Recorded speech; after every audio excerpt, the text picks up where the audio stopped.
Урок 1. Эффективное планирование. Привет, Анна. Похоже, это хороший план. Какие-нибудь советы, как это сделать эффективно? Конечно, привет, Джон. Во-первых, поставьте четкие цели, чтобы оставаться сосредоточенными и мотивированными на протяжении всего процесса. В этом есть смысл. Наличие конкретных целей поможет мне не сбиться с пути и оценивать прогресс. Разбейте свой план на небольшие и управляемые задачи. Это сделает все более достижимым. Хороший совет. Если вы разберетесь с ним, вы избавитесь от чувства подавленности и вам будет легче приступить к работе.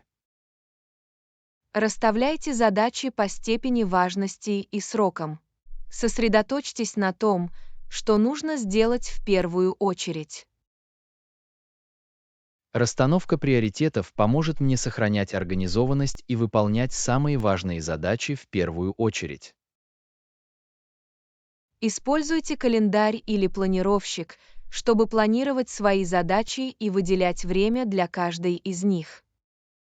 Отличная идея. Выделение выделенного времени поможет мне сохранить целеустремленность и избежать прокрастинации. Избавьтесь от отвлекающих факторов во время работы или учебы. Найдите спокойную и сосредоточенную обстановку.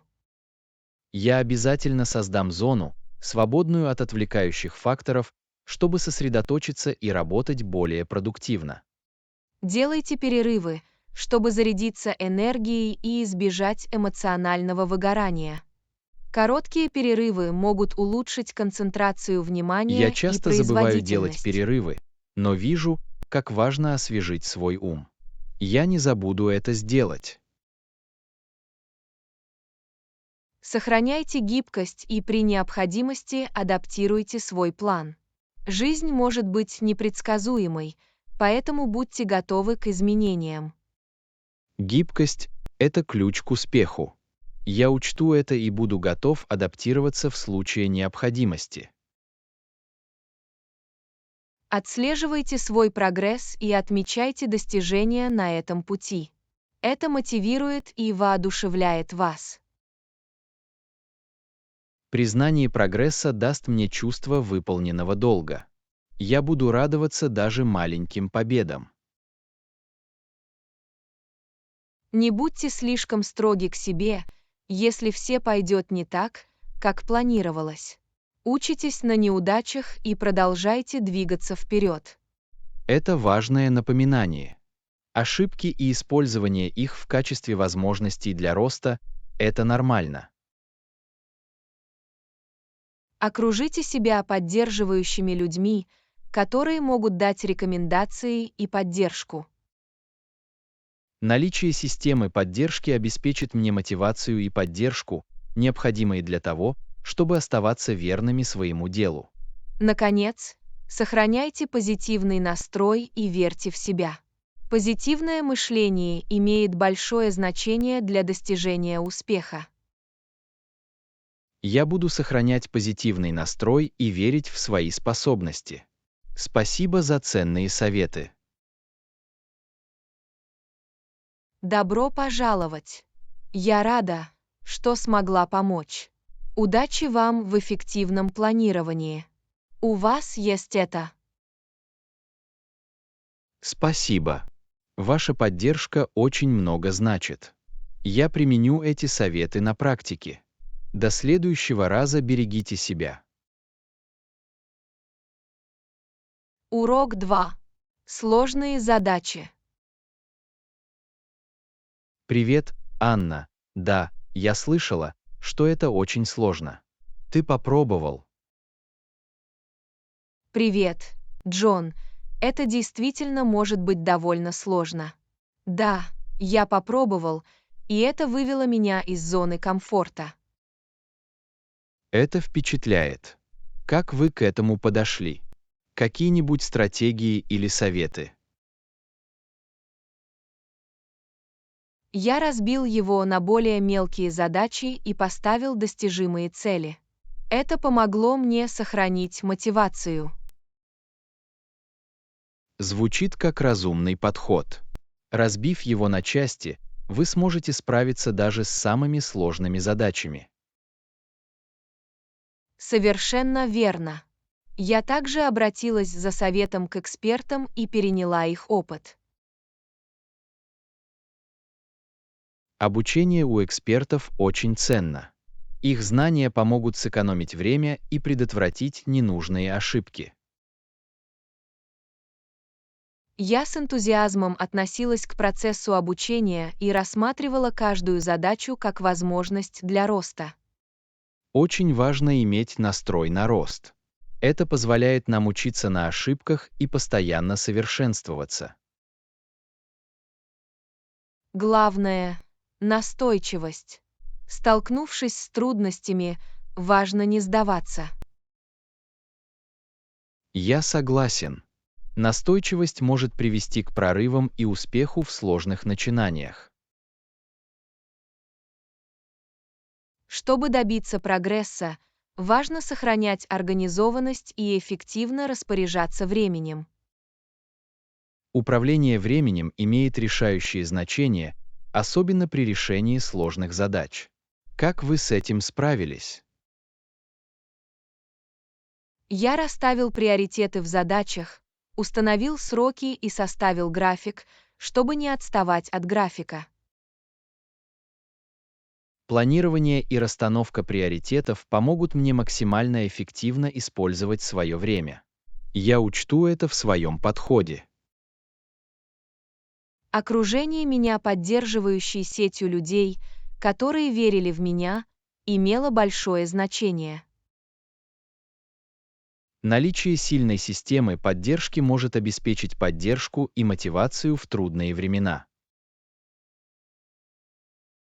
Я занималась уходом за собой и при необходимости делала перерывы, чтобы избежать эмоционального выгорания и сохранить концентрацию Забота о внимания. себе очень важна. Забота о себе физически и умственно улучшает нашу способность справляться с трудностями.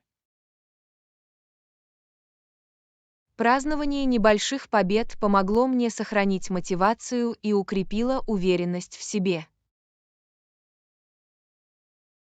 Признание прогресса, каким бы незначительным оно ни было, важно для сохранения динамики. Я не забуду отмечать важные события. Помните, что при необходимости можно обратиться за помощью. Иногда сотрудничество может привести к инновационным решениям. Обращение за помощью — признак силы, а не слабости. Я учту это и при необходимости обращусь за поддержкой. Наконец, позитивный настрой и вера в свои способности могут сделать сложное путешествие более приятным. Позитивное мышление может изменить мир к лучшему. Я буду воспитывать в себе оптимизм и верить в свой потенциал. Совершенно верно. Сохраняйте решимость и не бойтесь сталкиваться с трудностями в лоб. Это у вас есть. Спасибо за ценную информацию. Ваш совет действительно вдохновляет. До следующего раза берегите себя. Урок 3. Валидация парковки. Привет, Анна. Я слышала, что вы можете подтвердить свою парковку каждый раз, когда уезжаете и возвращаетесь в отель. Это правда. Привет, Джон. Да, все верно. Отель предлагает своим гостям подтверждение парковки. Это удобно. Как работает процесс подтверждения парковки? По прибытии в отель вы получите парковочный талон. Перед отъездом предъявите билет на стойке регистрации для подтверждения. Итак, стойка регистрации поставит штамп или подтвердит билет. Именно так. Сотрудники стойки регистрации поставят штамп или подтвердят билет, чтобы указать, что вы являетесь гостем отеля. Что произойдет, когда я вернусь в отель после отъезда? Нужно ли мне снова подтверждать билет? Да, каждый раз, когда вы возвращаетесь, снова предъявляйте билет на стойку регистрации для подтверждения. В этом есть смысл. Это гарантирует, что парковка будет действительно на время вашего пребывания. Имейте в виду, что подтверждение парковки обычно доступно только гостям отеля. Приятно знать. Это дополнительное преимущество при проживании в отеле. В некоторых отелях срок подтверждения парковки ограничен, поэтому имейте в виду любые ограничения. Я обязательно проверю, есть ли сроки, чтобы избежать непредвиденных расходов. Также стоит узнать у отеля какие-либо особые инструкции или требования по подтверждению парковки. Я обязательно поинтересуюсь какими-либо конкретными инструкциями по обеспечению беспрепятственного процесса проверки.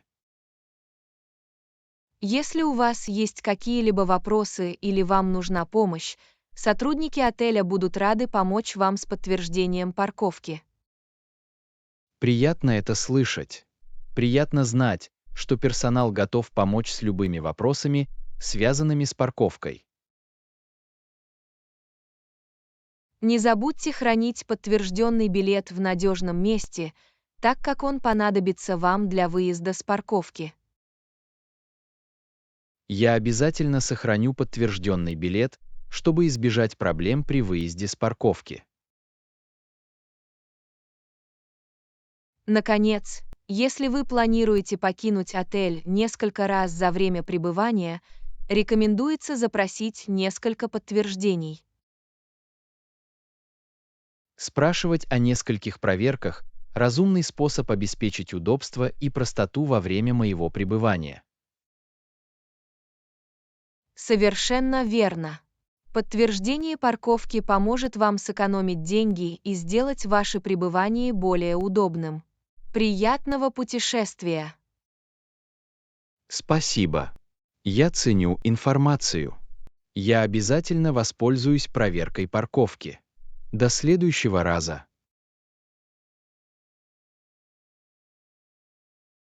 Урок 4. Жизнь под угрозой. Привет, Анна. Вы читали книгу Салмана Рушди о его жизни под угрозой. Привет, Джон. Да, у меня есть. Это убедительный отчет о трудностях, с которыми он столкнулся. Это должно быть интенсивное чтение. Что вам больше всего запомнилось? Постоянный страх и неуверенность, которые он испытывал, нашли отклик у меня. Невообразимо жить под такой угрозой. Как он справился с ситуацией?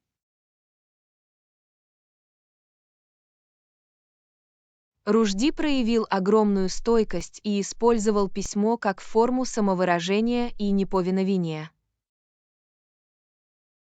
Письмо может стать мощным средством в трудные времена. Получал ли он поддержку от других? Да, у него была сеть сторонников, которые поддерживали его и выступали за свободу выражения мнений.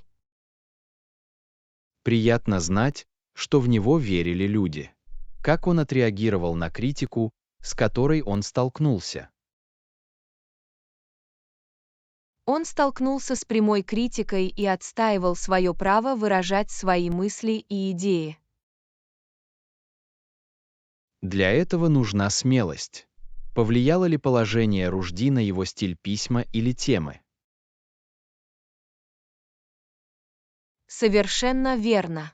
Его опыт повлиял на его творчество, и в его творчестве преобладали темы идентичности, свободы и культурных столкновений. Удивительно, как личный опыт влияет на творчество автора. Пролила ли его книга свет на более широкую проблему свободы слова? Да, книга Ружди вызвала важные разговоры о важности защиты свободы слова и выражения мнений. Это очень важная дискуссия. Дала ли книга хоть какое-то представление о силе литературы и повествования?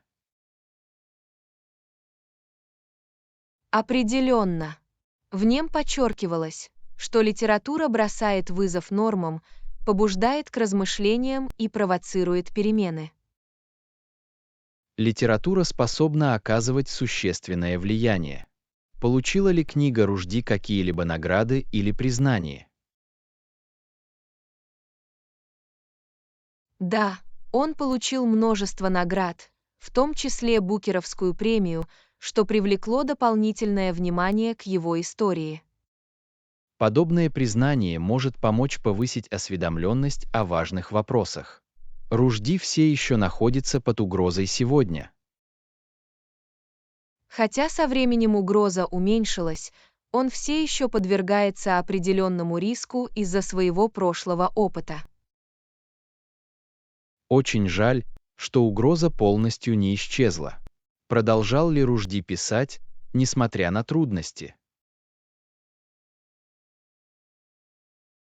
Да, он продолжал писать и публиковать книги, демонстрируя свою стойкость и преданность своему делу. Это вдохновляет. Несмотря на трудности, он остается верным своей страсти. Спасибо, что поделились этими идеями. Урок 5. Основы практики вождения. Привет, Анна. Я хочу начать практиковать основные навыки вождения. Как мне это сделать? Привет, Джон. Отличный способ начать с ознакомления с основными органами управления автомобилем. Похоже, это хорошая отправная. Какие важные элементы управления мне следует изучить? Вам следует научиться управлять рулевым колесом, педалями, газ, тормоз и сцепление, если применимо, и механизмом переключения передач. Понял. Овладение этими органами управления крайне важно для комфортного вождения. Что будет дальше? Затем потренируйтесь плавно запускать и останавливать автомобиль, используя постепенное ускорение и торможение. Плавные переходы важны для комфорта пассажиров и общей безопасности. Какие-нибудь другие навыки, на которых стоит сосредоточиться? Да, вам следует потренироваться в поворотах, смене полосы движения и использовании поворотников для обозначения своих намерений. Такие маневры требуют здравого смысла и осознанности. Как улучшить свои навыки наблюдения? Практикуйтесь сканировать дорогу, часто проверять зеркало и предвидеть действия других водителей. Осведомленность об окружающей среде – ключ к предотвращению потенциальных опасностей. Как насчет навыков парковки? Навыки парковки очень важны. Практикуйте параллельную парковку, перпендикулярную парковку и возвращайтесь на парковочное место. Парковка может быть непростой задачей, но с практикой я уверен, что смогу поправиться. А как насчет техники безопасного вождения? Защитное вождение имеет решающее значение для обеспечения безопасности на дороге. Научитесь предвидеть потенциальные опасности и реагировать на них. Важно проявлять инициативу и быть готовым к непредвиденным ситуациям. Как я могу практиковать безопасное вождение? Практикуйте соблюдение безопасного расстояния, сканирование потенциальных опасностей и соблюдение правил дорожного движения. Следование этим рекомендациям поможет мне стать более ответственным водителем. Есть ли дополнительные советы? Да, всегда пристегивайтесь ремнями безопасности, избегайте отвлекающих факторов, таких как использование телефона, и сохраняйте спокойствие и Безопасность сосредоточенность во всегда время должна быть вождения. главным приоритетом. Я не забуду следовать этим советам. Спасибо за рекомендации. Урок 6. Плавная игра и естественные перерывы. Привет, Анна. Вы заметили, как непрерывная и плавная игра может иметь решающее значение для успеха спорта? Привет, Джон. Конечно. Такое непрерывное действие повышает уровень азарта и энергии. Удивительно, как естественные перерывы в игре могут улучшить общее впечатление. Какие виды спорта приходят на ум? В таких видах спорта, как футбол, баскетбол и хоккей, часто проводятся непрерывно с минимальными перерывами. Постоянное движение и подвижность делают эти виды спорта увлекательными. Есть ли преимущества в плавной игре?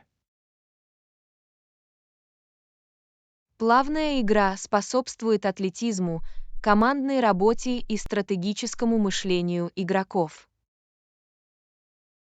В этом есть смысл. Игрокам необходимо сохранять концентрацию и принимать решения за доли секунды. Есть ли сложности в непрерывной игре?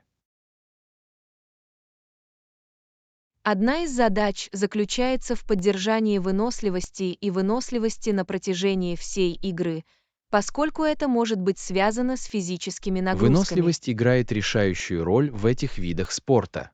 Как естественные перерывы, например, перерывы в перерыве, влияют на ход игры. Естественные перерывы, такие как перерыв, позволяют игрокам отдохнуть, выработать стратегию и внести коррективы во второй тайм. Перерыв – отличная возможность перегруппироваться и проанализировать игру.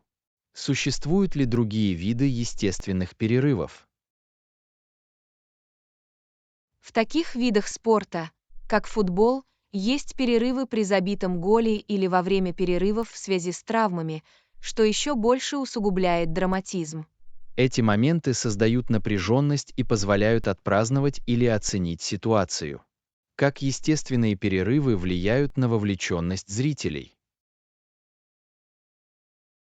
Естественные перерывы дают зрителям возможность проанализировать пьесы, обсудить стратегии или перекусить во время рекламных роликов. Зрители могут использовать эти перерывы, чтобы переварить увиденное и предвидеть, что будет дальше. Есть ли недостатки в непрерывной игре? Один из недостатков заключается в том, что это может быть морально и физически утомительно для игроков, особенно в длительных матчах. Интенсивность непрерывной игры может повлиять на производительность и концентрацию игроков. Существуют ли какие-либо стратегии борьбы с усталостью? Правильные тренировки, физическая подготовка и темп на протяжении всей игры помогут справиться с усталостью и сохранить работоспособность. Тренировки и темп необходимы спортсменам для поддержания уровня работоспособности. Какие еще виды спорта полезны для плавной игры? Такие виды спорта, как теннис, волейбол и настольный теннис, также включают плавную игру с естественными перерывами между очками или сетами. В этих видах спорта соблюдается баланс между непрерывной игрой и временем отдыха и оценки. Это позволяет сохранить динамику. Есть ли последние мысли? Плавная игра с естественными перерывами создает динамичные и увлекательные впечатления как для игроков, так и для зрителей. Совершенно верно. Это то, что заставляет нас увлечься игрой и вкладывать в нее свои силы. Спасибо за содержательное обсуждение. Урок 7. Ролевые ожидания и четкая коммуникация. Привет, Анна. Когда дело доходит до наших ролей, я хочу убедиться, что нет никаких сомнений в том, чего мы ожидаем друг от друга. Привет, Джон. Я согласен. Четкое общение и понимание ожиданий необходимы для успешного сотрудничества. Совершенно верно. Итак, давайте обсудим наши ожидания от этой роли. Как вы думаете, какие ключевые обязанности мне следует взять на себя? Было бы здорово, если бы вы могли взять на себя руководство планированием и координацией проектов, обеспечивая соблюдение сроков. Планирование и координация проектов важны для организации и своевременного выполнения задач. А как же вы? Чего вы от меня ждете? Буду признателен за ваш вклад и творческий подход к решению проблем и принятию решений. Я обязательно буду делиться своими идеями и критически мыслить, когда сталкиваюсь с трудностями. Какие еще у вас ожидания? Эффективная коммуникация имеет решающее значение. Идеальным вариантом было бы оперативное и четкое информирование о ходе работы, проблемах и любых изменениях. Понимаю. Регулярное и прозрачное общение – ключ к обеспечению бесперебойного рабочего процесса. Вы ожидаете от меня определенных навыков. Сильная командная работа и навыки совместной работы очень важны, так как мы будем тесно сотрудничать при решении различных задач. Навыки совместной работы необходимы для создания позитивной и продуктивной рабочей среды. Как насчет гибкости и адаптируемости?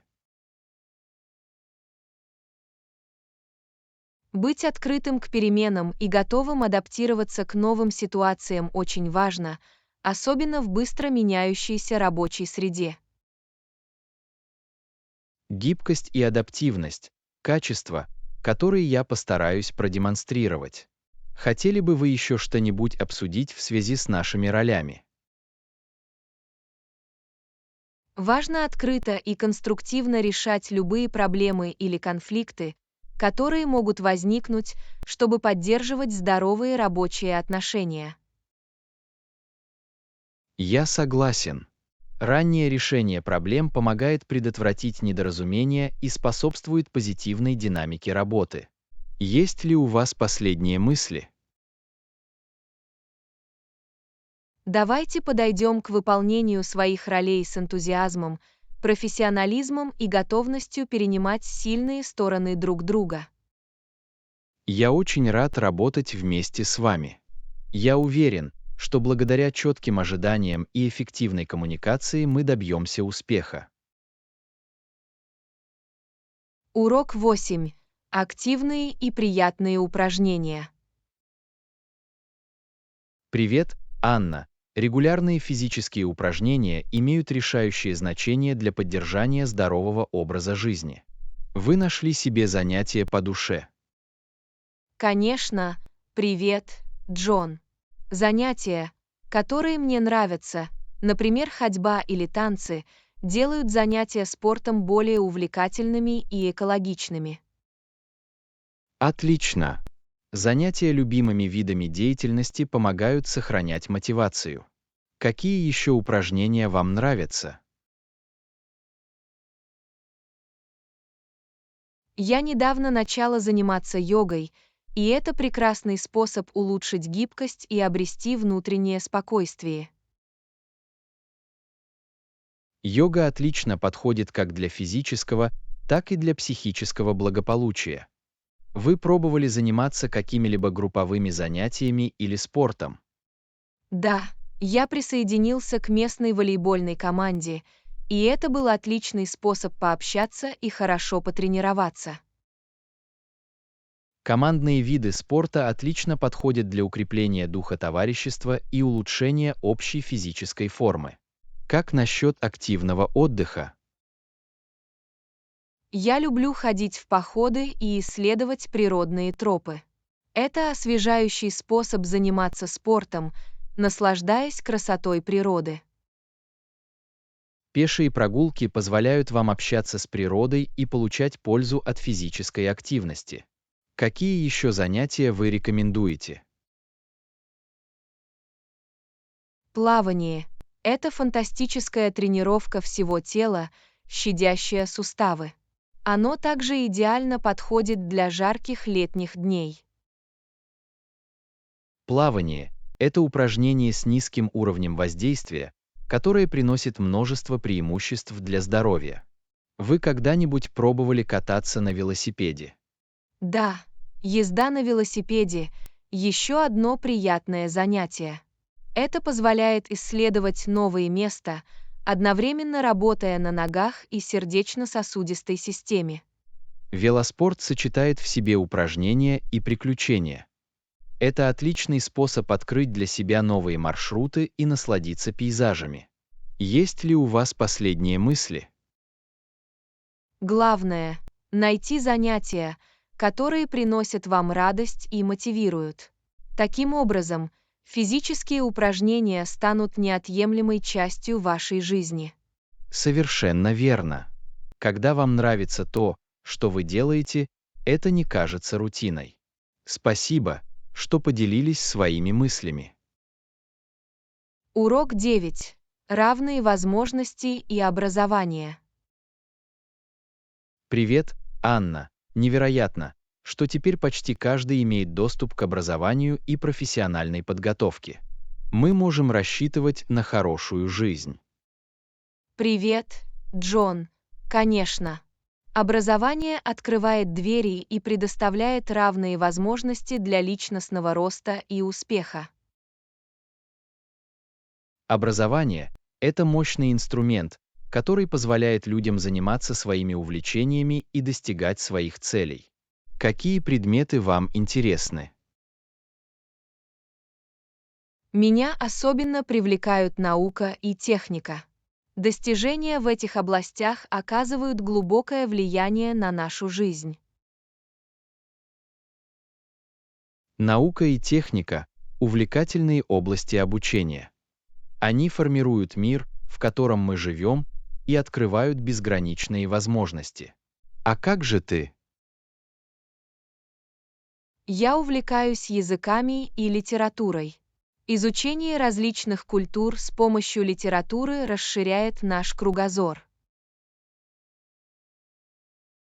Язык и литература позволяют глубже понять человеческий опыт. Удивительно, как слова могут передавать эмоции и идеи. Какие еще темы вам нравятся? История очаровывает меня. Изучение прошлых событий помогает нам понять, как развивались общества и как мы можем формировать будущее. История дает нам ценную информацию о наших корнях и преподает ценные уроки. Очень важно не повторять прошлых ошибок. Как насчет практических навыков? Практические навыки, такие как приготовление пищи, садоводство и проекты «Сделай сам», могут привнести в нашу жизнь чувство удовлетворения и самодостаточности. Совершенно верно. Возможность приготовить вкусную еду или приготовить что-нибудь по дому расширяет возможности и улучшает нашу повседневную жизнь. Есть мысли о непрерывном обучении. Непрерывное обучение имеет решающее значение в этом быстро меняющемся мире. Оно позволяет нам адаптироваться, расти и сохранять интеллектуальную мотивацию. Непрерывное обучение гарантирует, что мы никогда не перестанем развиваться и сохранять остроту ума. Это путь самосовершенствования, который длится всю жизнь. Есть ли последние мысли? Давайте воспримем образование как средство жить полноценной жизнью и оказывать положительное влияние на других. Знание – это действительно сила. Хорошо сказано. Образование позволяет нам формировать нашу жизнь и вносить свой вклад в развитие общества. Впереди будущее, полное безграничных возможностей. Урок 10. Такси в аэропорту и стоимость проезда.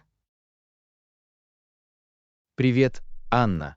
Вы знаете, есть ли поблизости такси в аэропорту? Сколько обычно стоит проезд до центра города? Привет, Джон. Да, обычно есть такси за пределами аэропорта. Стоимость проезда до центра города зависит от расстояния и условий движения. В этом есть смысл. Что лучше, взять такси или воспользоваться общественным транспортом, чтобы добраться до центра города? Это зависит от ваших предпочтений и удобства, к которому вы стремитесь. Такси более прямые, в то время как общественный транспорт может быть более экономичным. Понимаю. Взимается ли дополнительная плата за багаж или дорожные сборы при поездке на такси из аэропорта? В некоторых такси может взиматься дополнительная плата за обработку багажа, а если маршрут включает платные дороги, может взиматься плата за проезд. Приятно знать. Принято ли давать чаевые водителю такси, и если да, то сколько? Чаевые – обычное явление, и обычно они составляют около 10-15% от общей стоимости проезда. Это способ выразить признательность за предоставленную Спасибо услугу. за информацию. Есть ли альтернативные варианты транспорта из аэропорта? Да, в аэропорту часто есть услуги трансфера, приложения для совместного использования поездок или даже услуги проката автомобилей. Это полезно. Какие меры предосторожности мы должны соблюдать при использовании такси в аэропорту? Всегда рекомендуется использовать лицензированные такси и убедиться, что водитель использует счетчик. Кроме того, будьте осторожны со своими вещами и храните ценные вещи в безопасности. Безопасность – главный приоритет. Есть ли языковые барьеры, которые следует учитывать при общении с таксистами? В некоторых случаях могут существовать языковые барьеры. Для облегчения общения полезно записать адрес или использовать приложение для перевода. Отличные советы. Есть ли что-то еще, что нам нужно знать о такси в аэропорту и о передвижении по городу? Рекомендуется заранее узнать приблизительную стоимость проезда и иметь при себе местную валюту для оплаты. Спасибо. Ваши знания, несомненно, помогут вам сориентироваться в транспорте из аэропорта. Я благодарю вас за это. Урок 11. Планирование путешествий и отзывы гостей. Привет, Анна. Именно когда я бронировал наш отель, я обязательно прочитал отзывы предыдущих гостей. Вам не кажется, что важно принять взвешенное решение? Привет, Джон. Конечно. Чтение отзывов гостей дает ценную информацию о качестве отеля и впечатлениях других путешественников. Отзывы дают нам реалистичную картину и помогают оценить, соответствует ли отель нашим ожиданиям. Нашли ли вы полезные советы в отзывах?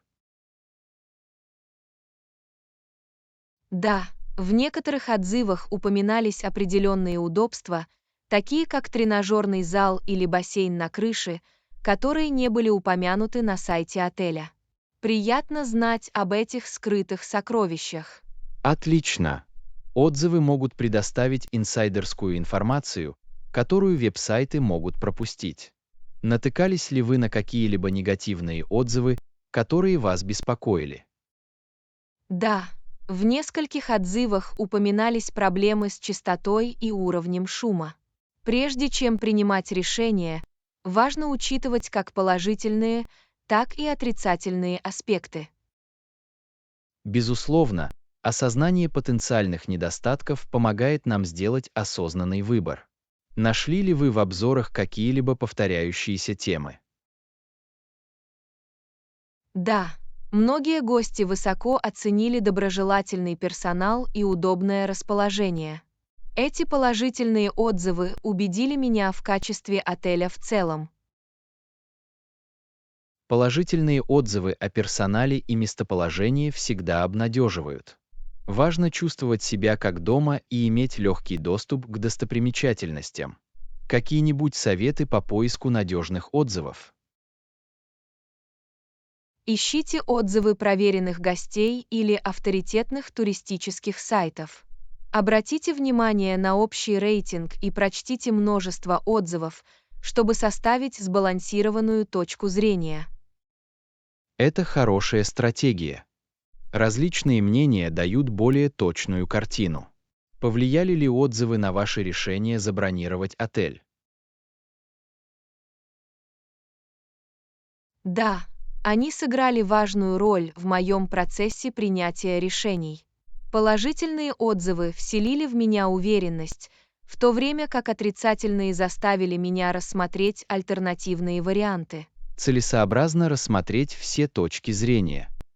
Я рад, что вы уделили время исследованию, прежде чем забронировать номер. Есть ли у вас какие-либо последние мысли об использовании отзывов гостей? Отзывы гостей – ценный ресурс для путешественников. Они помогают нам сделать осознанный выбор и сделать путешествие более приятным. Не могу не согласиться с этим. Отзывы расширяют наши возможности как потребителей и способствуют повышению прозрачности туристической индустрии.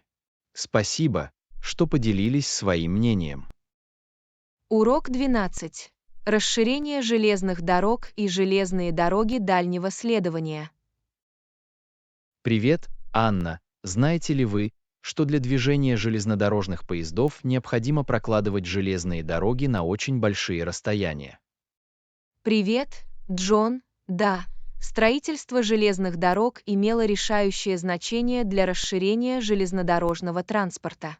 Это произвело революцию в сфере путешествий и торговли. Железные дороги принесли значительные изменения. Как строились железные дороги на таких огромных расстояниях? Наверное, это было масштабное предприятие. Железные дороги строились путем прокладки путей и строительства мостов и туннелей для преодоления географических препятствий. Это потребовало тщательного планирования и рабочей силы. Это звучит как грандиозная задача. Были ли сложности при строительстве железных дорог на большие расстояния? Да, были такие проблемы, как суровая местность, труднопроходимые ландшафты и меняющиеся погодные условия. Для преодоления этих препятствий инженерам пришлось найти инновационные решения. Преодоление этих проблем, должно быть, потребовало больших инженерных навыков и настойчивости. Оказало ли строительство железных дорог какие-либо экономические последствия? Безусловно, строительство железных дорог привело к экономическому росту и развитию. Это облегчило транспортировку товаров и людей, соединяя отдаленные регионы. Железные дороги действительно изменили способ передвижения людей и товаров. Были ли это также социальные последствия? Да, железные дороги сыграли важную роль в объединении общин и содействии культурному обмену. Они сближали людей и способствовали общению. Железные дороги стали символом прогресса и единства. Были ли построены какие-либо известные железные дороги на большие расстояния? Да, некоторые примечательные примеры включают трансконтинентальную железную дорогу в США и Транссибирскую железную дорогу в России. Они соединили огромные территории. Это впечатляющие достижения в железнодорожной инфраструктуре. Оказало ли строительство железных дорог какое-либо воздействие на окружающую среду? Строительство железных дорог действительно оказало некоторое воздействие на окружающую среду, особенно с точки зрения землепользования и разрушения среды обитания. Экологические соображения играют важную роль в развитии современных железных Понимание дорог. воздействия на окружающую среду имеет решающее значение для устойчивого развития железных дорог. Есть ли другие интересные факты о железных дорогах и железных дорогах дальнего следования? Железные дороги сыграли ключевую роль в формировании промышленной революции и содействии глобализации. Они по-прежнему остаются важнейшим видом транспорта во всем мире. Железные дороги имеют богатую историю и продолжают оставаться актуальными и сегодня. Я рад узнать больше об их значении. Спасибо. Урок 13. Зима в южном полушарии. Привет, Анна. Вы знали, что зима не очень холодная, потому что Новая Зеландия находится в южной части мира. Привет, Джон. Да, удивительно, как разные времена года в южном полушарии. Зима в Новой Зеландии может быть мягче по сравнению с другими регионами. Это интересно. Как бы вы описали зимнюю погоду в Новой Зеландии? Зимняя погода в Новой Зеландии может быть разной, но в целом она относительно мягкая, в некоторых районах прохладно, а иногда и дождь или снег. Так что здесь не так сурово, как зима в северном полушарии. Есть ли в Новой Зеландии конкретные регионы, где зима холоднее? Да, в горных районах Новой Зеландии, таких как Южные Альпы, зимой возможны более низкие температуры и больше снегопадов. Понимаю. В горных районах обычно более холодный климат. Есть ли в Новой Зеландии популярные зимние развлечения? Да, зимние виды спорта, такие как катание на лыжах, сноуборде или ледолазание, популярны в Новой Зеландии. Горная местность предлагает отличные возможности для этих занятий. Звучит захватывающе. Любителям зимних видов спорта понравится исследовать склоны Новой Зеландии. Есть ли зимние фестивали или мероприятия? Да, есть зимние фестивали, такие как Зимний фестиваль в Квинстауне и фестиваль Материки, которые отмечают зимний сезон различными культурными мероприятиями и мероприятиями. Зимние фестивали придают сезону яркие нотки. Это отличный способ провести время в холодные месяцы. Есть ли что-то уникальное в новозеландской зиме по сравнению с другими странами? Уникальным аспектом являются потрясающие природные пейзажи, которые улучшаются в зимний сезон. Заснеженные горы и девственные озера создают живописные пейзажи. Звучит просто захватывающе. Зимний пейзаж должен быть незабываемым зрелищем.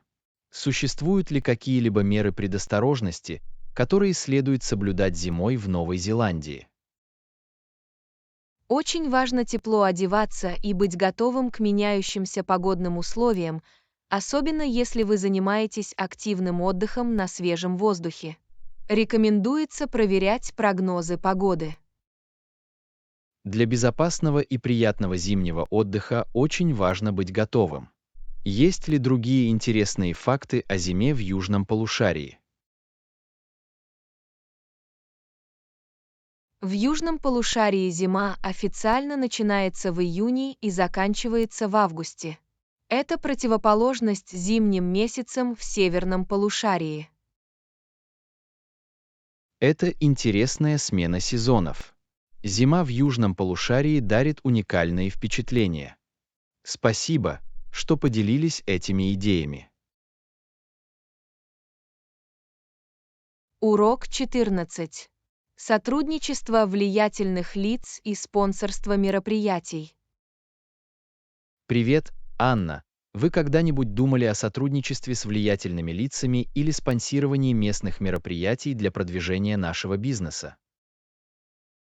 Привет, Джон. Да, использование партнерских отношений с влиятельными лицами и спонсорство мероприятий могут стать эффективными маркетинговыми стратегиями для охвата более широкой аудитории и повышения узнаваемости Звучит бренда. интересно. Как сотрудничество с влиятельными лицами может принести пользу нашему бизнесу?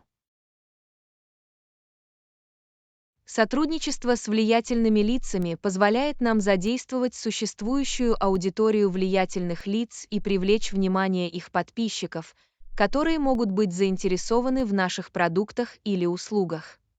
Таким образом, это помогает нам расширить охват и связаться с потенциальными клиентами. Какие факторы следует учитывать при выборе влиятельных лиц для сотрудничества? Мы должны учитывать актуальность влиятельных лиц для нашего целевого рынка, их взаимодействие со своей аудиторией и подлинность их контента, чтобы обеспечить соответствие нашему бренду.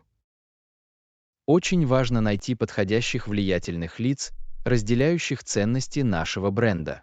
Как насчет спонсирования местных мероприятий? Как это может быть выгодно?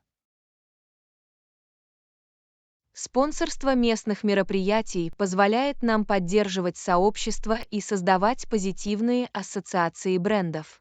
Это также предоставляет возможности для непосредственного взаимодействия с участниками. Отлично! Это помогает нам установить местное присутствие и наладить эффективные связи. Есть ли какие-либо конкретные мероприятия, спонсированием которых нам следует заняться? Это зависит от нашей целевой аудитории и целей. Мы можем рассмотреть возможность спонсирования мероприятий, связанных с нашей отраслью, общественных собраний или даже благотворительных акций в общественных целях. Это хорошие замечания. Спонсорство мероприятий, которые находят отклик у нашей целевой аудитории, может оказать более значительное влияние.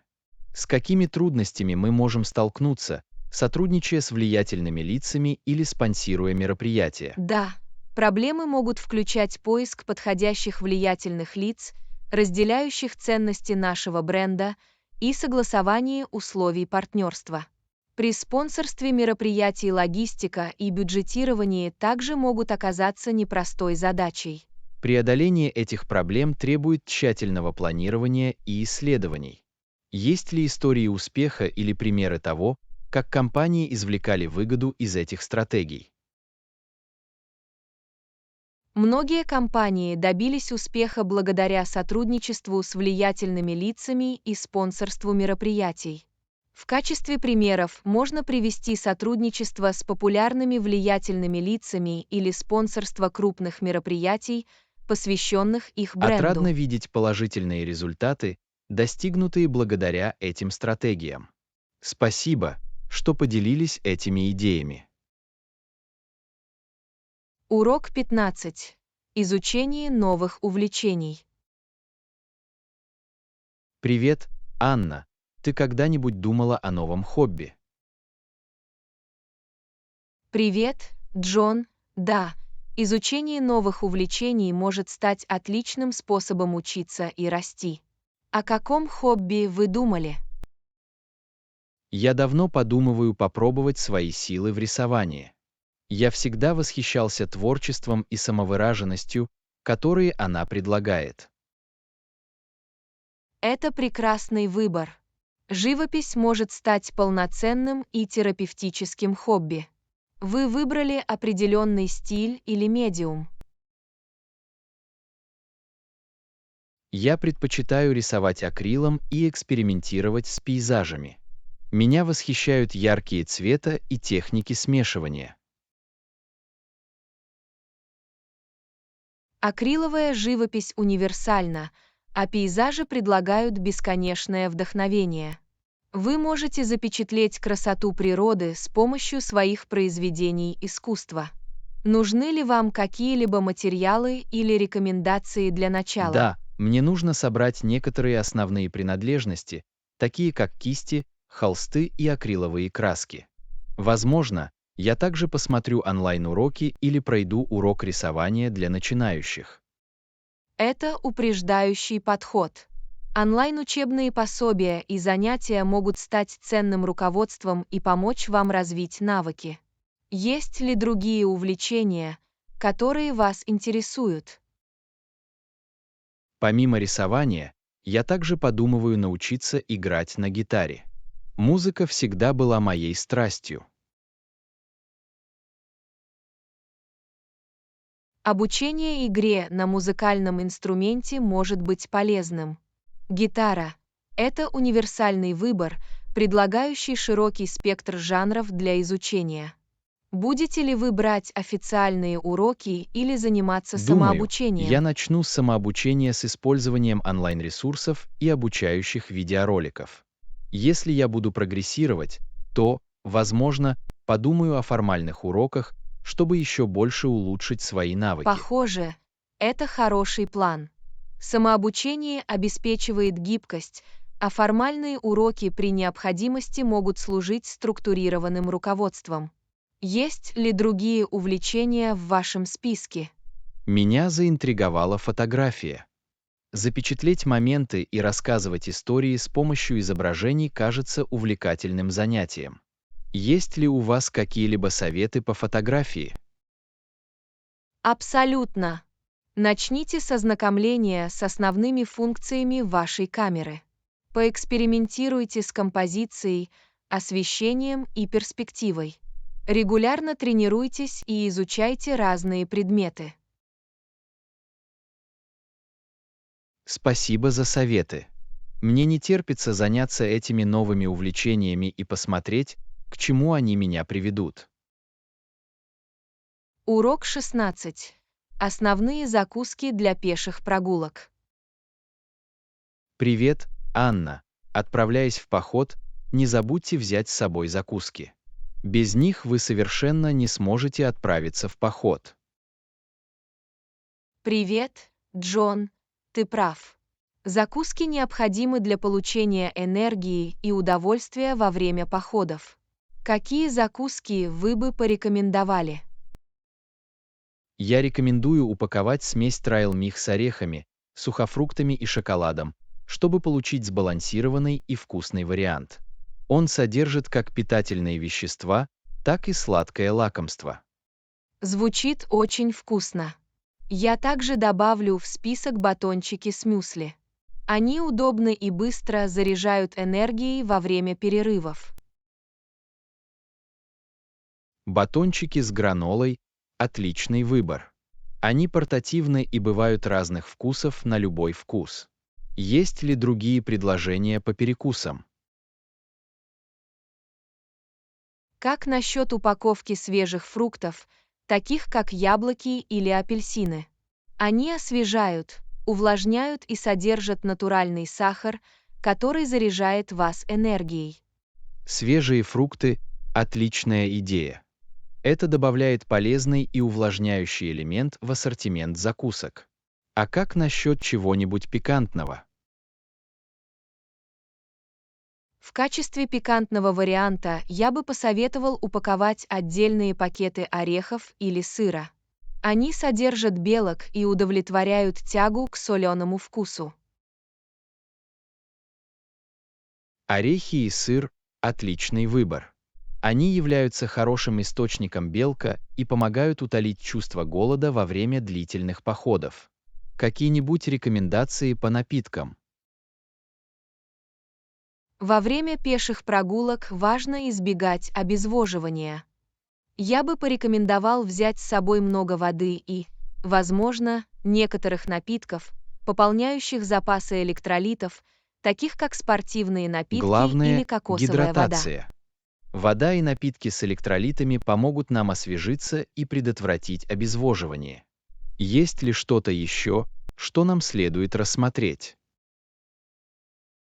Не забудьте взять с собой легкие, не скоропортящиеся закуски, такие как энергетические батончики или вяленое мясо. Они удобны, и ими можно наслаждаться в дороге. Отличное замечание. Непортящиеся закуски удобны для длительных походов или когда вам нужно быстро перекусить. Спасибо за эти предложения по закускам. Урок 17. Сохранение культур коренных народов. Привет, Анна. Знаете ли вы, что культуры коренных народов оказались под угрозой исчезновения, поскольку белые поселенцы требуют больше земли? Привет, Джон. Да, очень жаль, что их культура и наследие оказались под угрозой. У них была богатая история, которую стоило сохранить. Чем мы можем помочь? Мы можем начать с изучения культур коренных народов, их традиций и их вклада в развитие общества. Отличный первый шаг. Нам также следует поддерживать и продвигать инициативы, направленные на сохранение языков и традиций коренных народов. Совершенно верно. Программы возрождения языков крайне важны для сохранения языков коренных народов и передачи их будущим поколениям. Важно уважать и ценить их культурные традиции. Мы можем участвовать в культурных обменах и перенимать их мудрость и знания. Налаживание прочных отношений с общинами коренных народов имеет важное значение. Нам следует прислушиваться к их историям, признавать их право и высказывать свое мнение. Оказывая поддержку местным предприятиям и ремесленникам, мы можем способствовать расширению их экономических прав и возможностей и сохранению их традиционных ремесел. Это прекрасная идея. Покупка подлинных произведений искусства и ремесел коренных народов помогает сохранить их культурное наследие и обеспечить средства к существованию. Мы также должны выступать за политику защиты прав, земли и ресурсов коренных народов. Их исконные земли имеют большое значение. Совершенно верно. Защита прав на землю и охрана окружающей среды имеют решающее значение для сохранения культур коренных народов и их связи с землей. Наконец, мы можем делиться своими знаниями и повышать осведомленность о проблемах, с которыми сталкиваются общины коренных народов, способствуя пониманию и сочувствию. Ключевое значение имеет распространение информации. Благодаря образованию и сочувствию мы можем работать над построением более инклюзивного и многообразного в культурном отношении общества. Вместе мы можем внести свой вклад в сохранение и популяризацию культур коренных народов, обеспечивая их процветание для будущих поколений. Не могу не согласиться с этим. Давайте станем союзниками и сторонниками сохранения культур коренных народов и их законного места в истории. Урок 18. Выбор жилья для отдыха. Привет, Анна. Отлично. Какое жилье вы думаете о нашей предстоящей поездке? Привет, Джон. Я подумываю об аренде жилья на время отпуска. В нем больше места и удобств по сравнению с традиционным гостиничным номером. А как же ты? Похоже, это хороший план. Я также рассматривал возможность аренды жилья на время отпуска. Это дает нам возможность готовить еду и иметь удобную гостиную. Именно так. Наличие кухни позволит нам сэкономить на обеде в ресторане и при желании приготовить себе еду. Я согласен. Это удобно и может улучшить общее ощущение, что мы чувствуем себя как дома, пока нас нет дома. Вы уже начали искать варианты аренды. Да, я просматривал некоторые веб-сайты и приложения, специализирующиеся на аренде жилья для отдыха. В желаемом нами месте доступно множество вариантов. Отлично! Важно читать отзывы, внимательно проверять фотографии и описания, чтобы убедиться, что мы найдем вариант аренды, соответствующий нашим потребностям. Совершенно верно.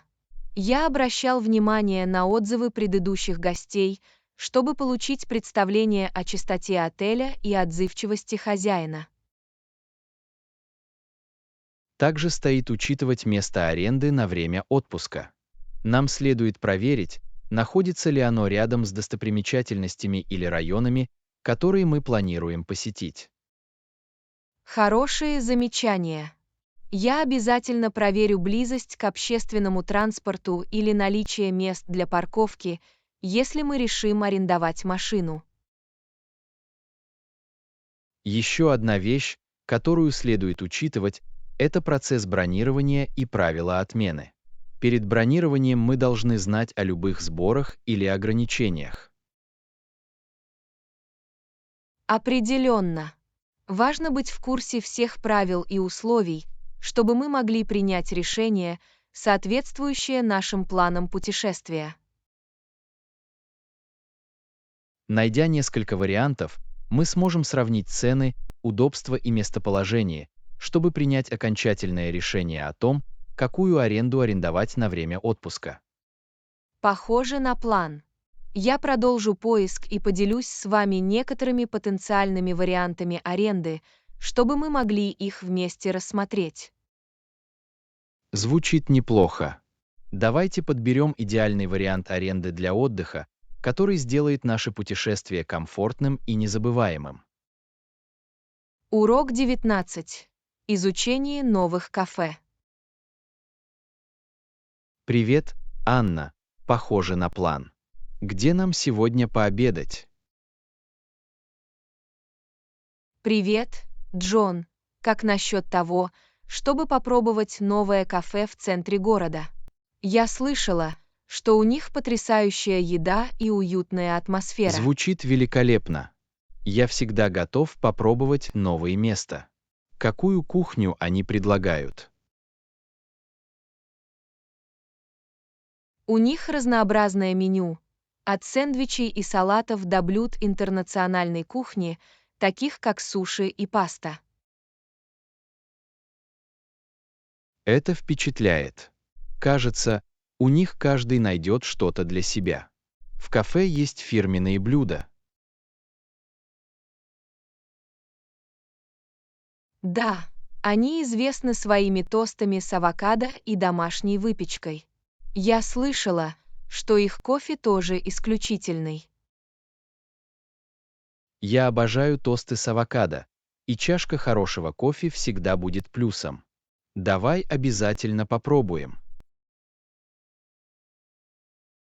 Отлично! Встретимся там около полудня. Так мы сможем избежать суеты в обеденное время. Идеальный. У меня полдень работает. Увидимся там.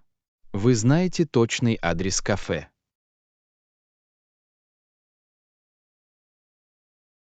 Да, это на главной улице, всего в нескольких кварталах от парка. Я пришлю вам адрес и схему проезда. Спасибо.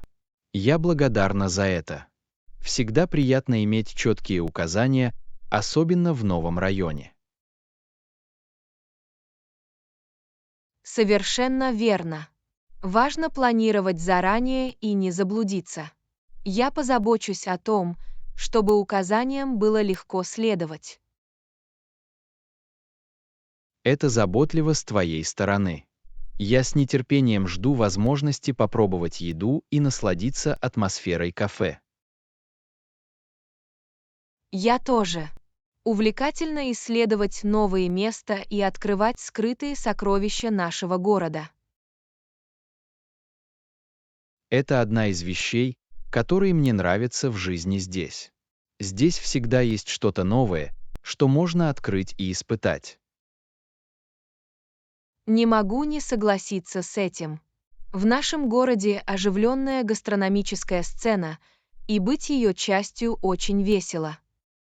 Тогда увидимся в кафе в полдень. Я уже проголодался от одной мысли об этом. Ха-ха, здесь то же самое. Скоро увидимся. Давайте вкусно пообедаем вместе. Совершенно верно. Жду этого с нетерпением. Скоро увидимся. Урок 20. Сплоченность в важные времена. Привет, Анна. Мы с тобой много раз стояли вместе, но самое важное время не было. Привет, Джон. Я полностью согласен. Именно в эти критические моменты наша поддержка друг друга действительно важна. Совершенно верно. Мы и раньше сталкивались с трудностями, но значение этого момента требует нашего непоколебимого единства. Без сомнения. Вместе мы сможем преодолеть любые препятствия и добиться великих результатов. В этом и заключается дух. Вместе мы сильнее и способны изменить мир к лучшему.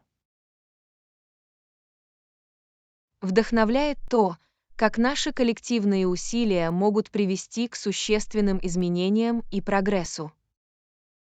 Определенно. Наша общая решимость и стойкость могут оказать положительное влияние не только на нас самих. Важно помнить, что даже самые маленькие добрые поступки и поддержка могут существенно изменить ситуацию к лучшему. Совершенно верно. Каждый жест важен, и объединившись, мы сможем создать волну позитива и перемен. Я верю, что когда мы объединимся, наши голоса звучат громче, и мы сможем осуществить те преобразования, к которым стремимся. Это веская истина. Наше единство может повлиять на ход событий и построить лучшее будущее. Вместе мы можем наводить мосты, преодолевать барьеры и способствовать взаимопониманию между различными сообществами. Точно. Именно в это важное время мы можем по-настоящему продемонстрировать силу нашего единства. А благодаря нашим коллективным действиям мы можем вдохновить других присоединиться к нам и оказать долгосрочное влияние. Давайте продолжим объединяться и подавать пример. Наши совместные усилия могут привести к позитивным переменам во всем мире. Не могу не согласиться с этим. Давайте вместе изменим мир к лучшему и создадим мир, который мы с гордостью передадим будущим поколениям. Хорошо сказано. Давайте будем крепкими, поддержим друг друга и сделаем этот важный момент поворотным моментом в нашем путешествии. Урок 21. Проверка погоды. Привет, Анна. Давайте проверим приложение о погоде. Оно может измениться. Скрестим пальцы. Привет, Джон. Отличная идея. Прогнозы погоды могут быть непредсказуемыми. Посмотрим, что там написано. Похоже, что в конце дня будет переменная облачность, возможны дожди. Приятно это знать. На всякий случай нам следует быть готовыми к дождю. Определенно. Я обязательно возьму с собой зонт и непромокаемую куртку. Всегда лучше быть готовым. Не забудьте также надеть резиновые сапоги. Спасибо за напоминание. Я чуть не забыла об этом.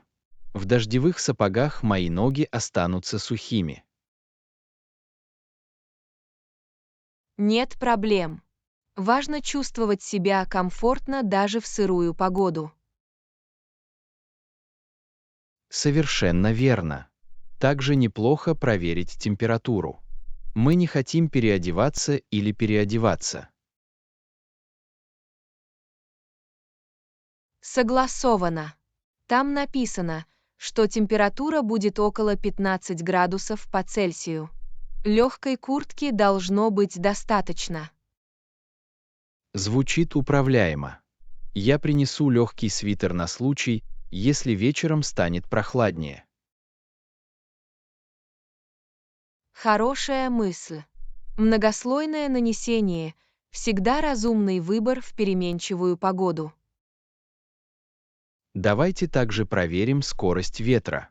Это может повлиять на то, как вы себя чувствуете на улице. Вы правы. Там написано, что скорость ветра будет около 15 км в час. Не слишком сильный, но все же заметный. Приятно это знать. Будет не слишком ветрено, но я учту это при выборе одежды. Отличная идея. Ветер может повлиять на то, насколько тепло или прохладно, поэтому стоит это учитывать. Я рада, что мы проверили приложение о погоде. Оно помогает нам планировать и принимать обоснованные решения.